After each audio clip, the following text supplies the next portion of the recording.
안녕하세요, 여러분. 이번 수업 시간에는 칸딘스키에 대해서 살펴보도록 하겠습니다. 우리 시문학과 예술반 저번 시간까지는 점선면으로 표현하기에서 정지용 시인의 시들을 살펴보고 정지용 시인의 시 중 하나를 선택하여 종합장에 적어보라고 선생님이 숙제를 내줬었죠. 자, 이번 시간에는 칸딘스키의 작품과 또 이 사람이 어떤 사람인지 한번 살펴보도록 하겠습니다. 그래서 저번 시간에 했던 내용들을 한번 학습 목표를 보면서 떠올려 보면 좋을 것 같아요. 자, 첫 번째, 점선면으로 표현하기. 우리가 2시간에 이어서 표현하는 시간 3시간까지 어떤 수업을 하겠다 선생님이 설명을 했었죠. 이미지를 점부터 선을 그리고 면으로 표현하는 방법까지가 우리가 해볼 수 있는 방법이라고 했습니다. 그래서 이 표현 방법을 어떤 시인과 어떤 화가의 작품을 중심으로 할 건지 두 번째 2차시였던 시인 정지용 총 처음부터였어는 2학기 입시 들어서 5차시였죠? 네, 정지용 시인의 대표작과 함께 특징을 알아보는 시간을 가졌습니다. 그리고 정지용 시인의 다양한 시가 낭송된 다큐 프로그램을 선생님이 편집해서 같이 올려줬었죠. 자, 그리고 이번 시간이 3번째 시간인 칸딘스키 시간입니다. 서양 화가인 칸딘스키의 대표작과 함께 특징을 알아봅시다. 자, 여러분이 오늘 수업을 보면서 가장 기억해야 될 점들은 우선 대표작이 저런 게 있구나. 이 사람은 어떤 색채로 어떤 이미지를 표현하려고 했었나. 점과 선과 면이 모여서 어떤 느낌을 주는 그림을 그리기 시작했나. 저 그림에 담긴 의미는 무엇일까? 그렇다면 나는 어떤 색깔로 어떤 의미를 담은 그림을 표현해야지. 알겠죠, 여러분? 정지용 시인의 시 중 하나를 골라서 거기에 담긴 이미지를 칸딘스키처럼 표현해 보는 거예요. 자, 제3장 칸딘스키. 자, 그는 누구일까? 우선 우리가 이 사람이 누군지를 알아야 이 사람의 작품을 공부를 하고 또 이 사람에 대해서 이 사람이 표현하고자 한 바를 이해할 수 있겠죠. 그래서 먼저 이해하고 표현하는 것이 그 다음 순서입니다. 자, 바실리 칸딘스키는 1866년부터 1944년까지 살았던 화가예요. 러시아 태생의 화가예요. 러시아 사람이고 추상미술의 아버지이자 청기사파의 창시자. 좀 어렵죠? 추상미술의 아버지는 추상미술이라는 그 미술의 한 학파를 만든 사람이라는 거예요. 이 추상미술을 시작했어요. 이 사람이 추상예술을. 선생님이 지금 이 순서의 나중 순서에 선생님이 이 추상미술에 대한 이 사람이 그린 작품을 한번 몇 가지 가져와 보았습니다. 그리고 청기사파는 그 당시에 미술하는 사람들끼리 모여서 이거 우리는 어떤 파야? 라고 정해놓고 만든 청기사파. 그래서 그 파의 이름인 거예요. 미술적인 특징이 있는 파죠. 그리고 사실적인 형체를 버린 순수 추상화. 이게 무슨 말이냐? 우리가 표현하고자 하는 점, 선, 면. 이게 바로 사실적인 형체를 버린 순수 추상화라는 거예요.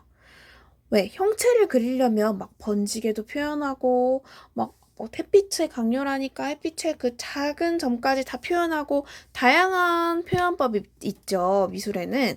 근데 그 중에서도 점과 선과 면 그리고 하나의 몇 가지 안 되는 색깔을 갖고 그 색깔에 담긴 이미지와 색채를 예술적으로 조화시켜서 순수 추상화를 만들었어요. 그래서 미술의 정신적인 가치와 색채에 대한 탐구를 이 사람은 만들어 보았습니다. 그래서 나중에 이 사람이 어디에 들어가냐? 바우하우스라는 곳을 들어가요. 바우하우스라는 곳은 독일에서 설립된 학교예요. 미술, 공예, 사진, 건축과 관련된 종합적인 내용을 교육하는 곳이에요. 그래서 지금도 건축가들이 바우하우스에 가서 공부하는 걸 여러 꿈으로 갖고 있습니다. 자, 칸딘스키의 세계에 대해서 짧게 살펴볼게요. 색채는 건반, 눈은 공이, 영혼은 현이 있는 피아노이다. 예술가는 영혼의 울림을 만들어내기 위해 건반 하나하나를 누르는 손이다. 네, 멋있죠, 여러분. 이 사람이 직접 한 말이에요. 색채는 건반이고, 눈은 공이고, 영혼은 현이 있는 피아노. 그래서 우리는 지금 이걸 표현할 때 건반에 눈을 맞추고 영혼을 담아서 이걸 줄로 공이 현이 닿을 때마다 소리가 나게 하는 피아노이다. 그래서 예술가는 이 영혼의 울림을 만들어내기 위해서 건반 하나하나를 누르는 손이라는 거예요. 그래서 여러분도 모두 다 예술인이 될 수 있죠. 그래서 시문학과 예술반을 운영하고요. 그래서 칸딘스키는 현대 추상회화의 선구자로서 대상의 구체적인 재현에서 이탈, 자, 재현은 나타내는 거고 이탈은 거기서 벗어나는 거죠. 선명한 색채로서 음악적이고 다이내믹한 추상 표현을 이루어냈다. 그는 색채와 선, 면 등을 순수한 조형 요소만으로도 감동을 줄 수 있으며 형태와 색채가 사물의 겉모습을 그려내기보다 작가의 감정을 나타내는 표현 수단이 되어야 한다고 생각했다. 그런 시각에서 그는 추상미술이 우리에게 주는 감동을 음악에 비유해 설명했다. 자, 여러분. 지금 여길 보면 이 사람은 어떤 사람이에요?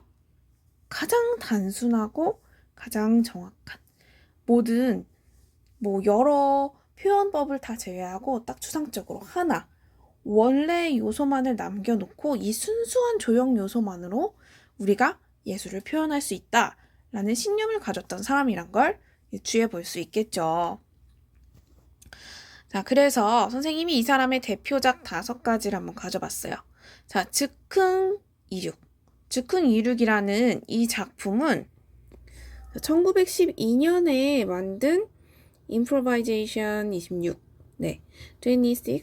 이 작품은 여러분 노젓기라는 부제가 달려 있어요. 1912년에 이 사람이 만들었을 때 무엇을 그렸는지 유추할 만한 단서는 보이지 않아요. 근데 제목을 노젓기라고 했으니까 아마도 사람들이 추측하기를 중앙에서 왼쪽 아래쪽을 보면 6개의 검은 선이 있죠. 그걸 노라고 추측한대요. 배를 저을 때 저는 막대기 있죠. 그걸 노라고 하거든요. 그래서 이 6개 선이 노라면 휘어지게 검은색으로 그은 것들은 이 노를 젓는 사람이겠구나 한번 유추해 보는 거예요. 그리고 배는 중앙에 붉은색으로 이렇게 타원을 그리다만 동그라미가 있죠. 이걸 이건 배인가? 라고 추상적으로 유추해 보는 거예요. 그래서 칸딘스키는 이 작품을 거의 시작으로 했다고 봐도 무방하고요. 이 종종 여러 형태들을 혼용해서 하나의 복잡한 구성으로 만들었대요. 그래서 선, 면, 색깔 이것들을 이용해서 하나의 새로운 형태를 만드는 거죠. 이어서 있는 작품으로 1913년에 랜드스케이프 위 처치라고 교회가 있는 풍경이에요. 이거는 아까 전의 작품보다 1년 새에 조금 더 선이 분명해졌고 색감은 조금 더 어우러지고 있어요. 그쵸? 근데 교회는 어디 있을까요? 교회를 보면 막대기로 이것도 선과 점, 면으로 이루어져 있죠. 그래서 교회가 있고 아마 뒷산들이 그려지고 아래는 마을들이 있는 풍경인 것 같아요. 이어서 1919년 몇 년 동안 이 추상적인 이 사람의 예술관이 좀 더 확실해졌다는 걸 볼 수 있어요.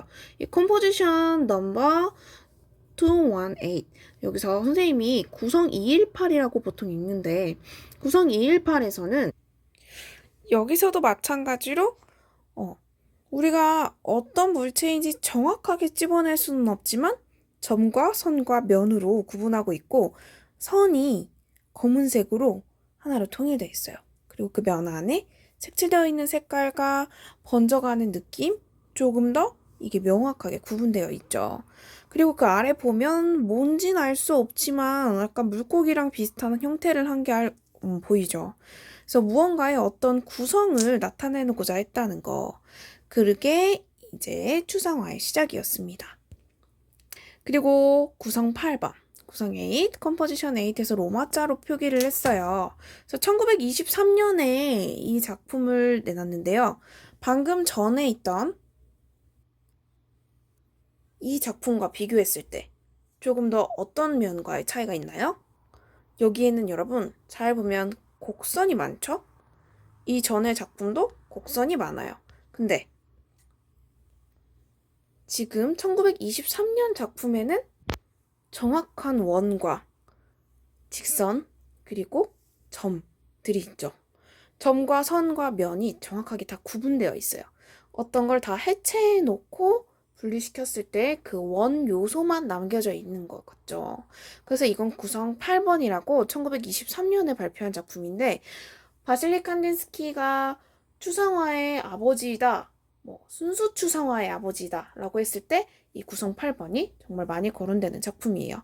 그리고 이것 또한 이 색과 점과 면에 담겨진 의미가 조금 더 확실해졌어요.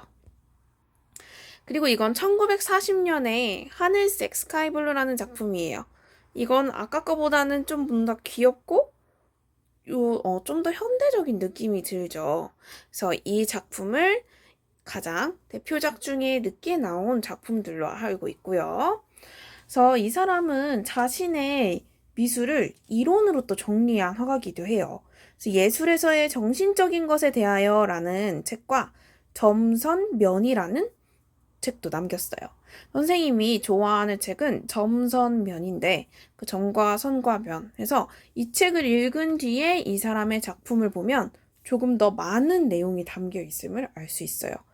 자신의 작품에 대해서 그걸 이론으로 정리한다는 게 결코 쉽지 않은 일인데 이 화가는 그걸 해냈고 예술가이면서 교육가이기도 했고 교육가이면서도 다시 끊임없는 예술 이론을 정리했던 학자였어요. 그래서 여러분, 선생님이 간략한 칸딘스키에 대한 소개는 여기까지 마칠 거고요.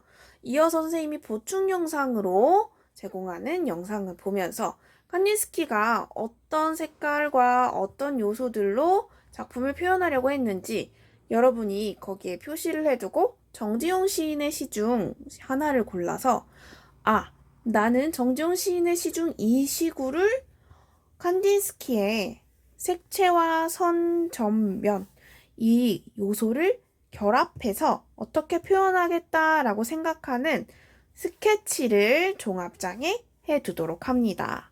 예를 들어서 정지용 시인의 향수를 표현하는데 향수가 휘 돌아가는 실개천 그 부분을 표현하고 싶다. 그러면 칸딘스키가 과연 그 모양은 점선면 중에 어떤 모양으로 표현을 했는지 또 어떤 색깔을 써서 어떤 의미를 담고자 했는지 종합장에 그려보면 되겠죠. 여러분이 등교하는 주간에는 이 종합장에 스케치해 놓은 것을 기반으로 해서 함께 색칠해 보면서 표현해 보는 시간을 가져보도록 하겠습니다. 고생했습니다.